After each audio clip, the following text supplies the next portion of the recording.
kitchen, and today we're going to be making beef jerky. I'm going to make about a little over 2 pounds of beef jerky, and I'm going to show you how to make it from scratch without any special tools. I'm just going to use my oven to dehydrate it. You don't need a food dehydrator. You don't even need an oven, to be honest, but that's the easiest way. I think most people have an oven. If it's got a fan on it, convection oven, even better. Alright, so the cut of beef, you don't need an expensive cut. You want something that's very lean. I'm using a beef chuck mock tender roast. So there's very little marbling, very lean. There's kind of a fat cap on this side, which I'll just trim right off. And this was like $6 for a little over 2 pounds. So it doesn't have to be an expensive cut. The trick is to cut it against the grain. That makes a big difference in how tender it comes out. One thing that'll be really useful is a meat slicer, where you'll be able to cut it, the same width, so it cooks, it dries evenly. You don't have to do that. You can use a sharp knife, but it's a lot easier. I just got a cheap one, works fine. If your meat is already thawed out, stick it in the freezer for about 45 minutes to an hour. That's going to make it a lot easier to slice it thinly. So I'm going to throw this in the freezer.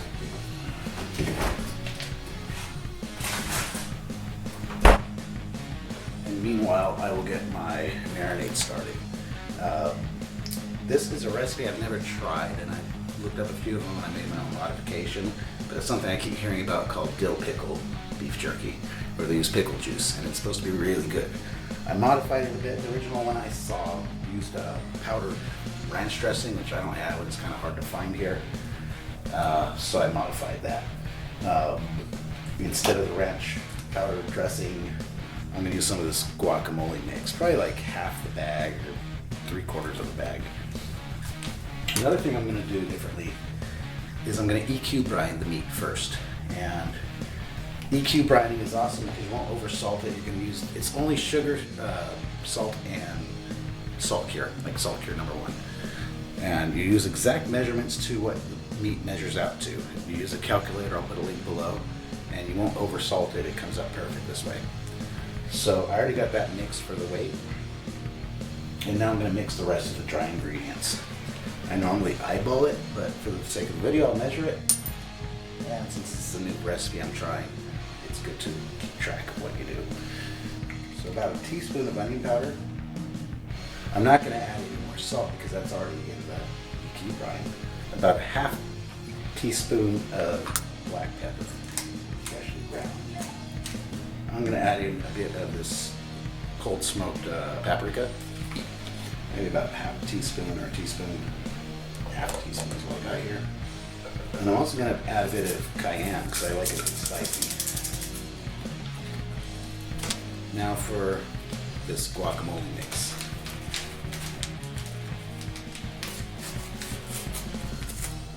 And I'm going to try about half the bag.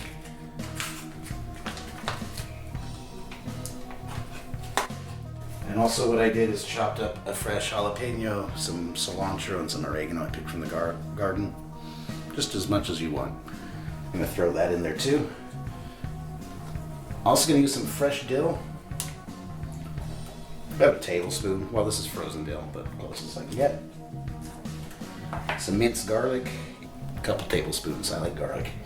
Soy sauce. We're going to use, it calls for 1/4 cup. I'm going to use a little bit less, just so I don't over salt it.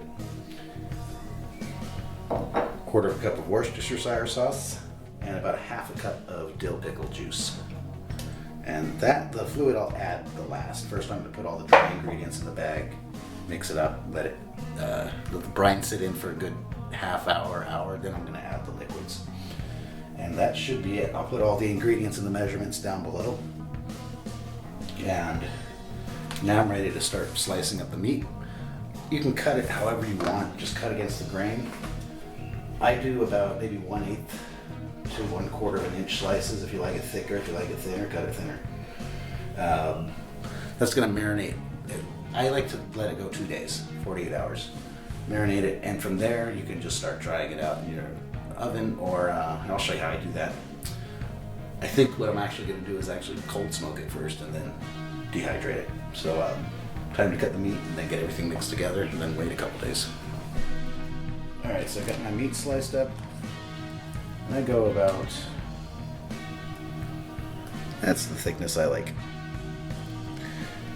I put in the dry ingredients, mix it up really good, and I'll just sit for 5 minutes or so. Just let that cure kind of work itself into the meat. So I'm going to go ahead and add in that fresh jalapeno and cilantro and oregano. Good spoon or two of garlic. Frozen dill, fresh if you have it. Soy sauce. Calls for about a quarter-cup. Worcestershire, a quarter-cup, which I don't think I have, but I'll just use the rest of this bottle. And finally the pickle juice. They say about a half a cup, so I'm just going to use what's in this jar.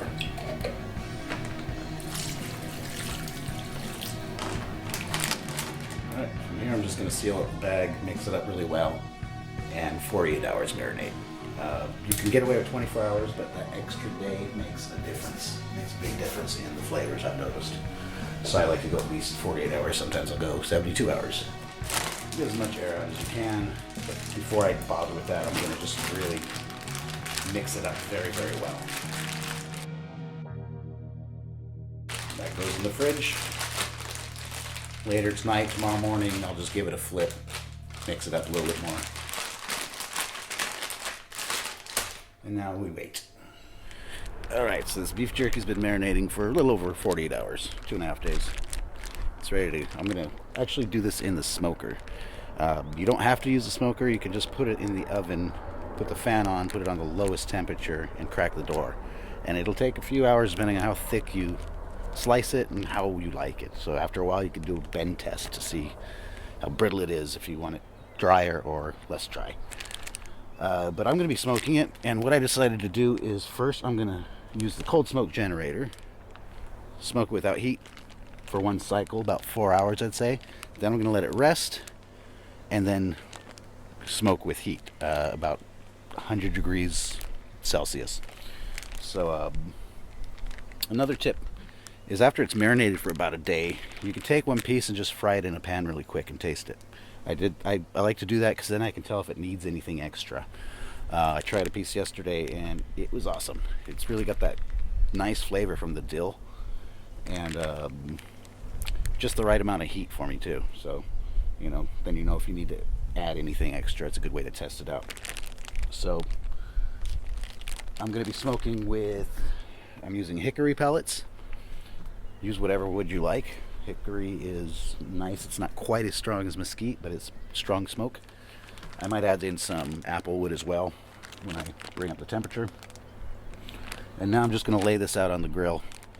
Let this fire go out and start smoldering and let it smoke. So let's get this put on the grill first. So I got the hickory pellets starting to smolder. That's going to, with this smoke generator, I usually get about 3 to 4 hours of smoke like this. And what I'll actually end up doing is after a couple hours I'll just add a bit more pellets to it so I don't have to keep worrying about it going out. And so that's the idea. I'm going to cold smoke these for maybe, let's say about 4 hours. I'm going to let them rest for another 4 hours, and then I'm going to use coal to finish smoking them and see how that turns out. It's the first time trying it this way. Cold enough outside today that I can get away with cold smoking, plus it's got the cure salt, so I'm not too worried about the temperatures being in the danger zone. Like I said, you could do this in your oven, and the biggest problem you'll find is that's just 2 pounds of meat. It takes up a lot of space.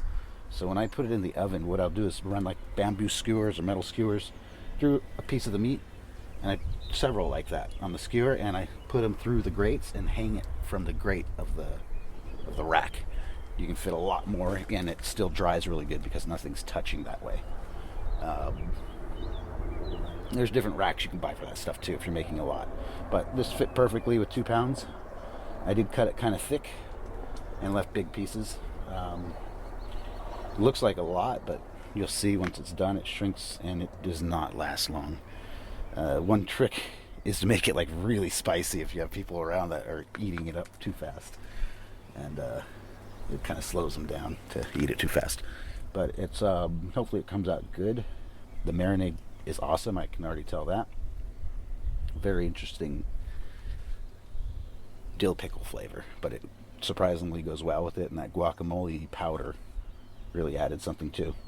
So close this up, come back in about 4 hours. Alright, so the jerky's finished. From a little over 2 pounds, I ended up with about 10 ounces. You know, it shrinks a lot, but that's how it goes. I didn't get footage of the very last of the process because it was already dark out and it was really rainy, windy weather, so it was impossible to record out there. But what I did is I cold smoked it for probably good like 7 hours or so, maybe, into the night, and just left it. It was very cold at night, so it's fine. First thing in the morning, got up and smoked it, put some coals on at low smoking heat. So it was like 100 degrees Celsius, about 200 Fahrenheit. About 2 hours, and the weather was really bad, and I was having a hard time keeping the temperature up. And when the fire went out, I checked on it, and it was still pretty moist. So I finished it off in the oven. I just laid it out on a baking rack, a couple baking the wire racks. I cracked the door open in the oven just a little bit, turned the fan on, and a low heat. So I put it about like 50, 60 degrees Celsius. Let it go, and you just check it. The whole house is going to smell awesome. And, you know, if you like it a little bit moister, that's fine. I like to have it where it's not too dry, but it kind of, you hear it breaking when you bend it. The drier you put it, the longer it can store. But this will not last. I'll be lucky this lasts a day with 2 people. It doesn't last long enough when I make it to go bad. But I have to say, this dill pickle juice came out awesome. It's really good. It's not overpowering. It's definitely there. It's a really cool flavor to work with. I'd like to try some different variations of this recipe. The amount of heat is perfect for me. And a lot of flavor in it. And there's a tanginess in there that's really good. I'm guessing that's from that guacamole seasoning packet I used. So I'm guessing, you know, Hidden Ranch Valley dressing packet would probably do the same kind of thing. Anyway, the flavor came out really good. I've heard a couple people say they prefer to cold smoke and then finish it off in their dehydrator or their oven. That gets less of a chewy texture, rubbery texture. So, I mean, you can experiment with it and see which way you prefer. There's not really a right or wrong way. It's personal preference. This came out really good, though. As always, I wish I would have made more. That's always the case. But when trying a new recipe idea, it's better to maybe start with a little bit if you end up not liking it or it turns out bad. But that's it. We're searing some pork tomahawk steak, so that'll be the next video coming. See you next time. Hit like, subscribe, comment. Thanks for watching.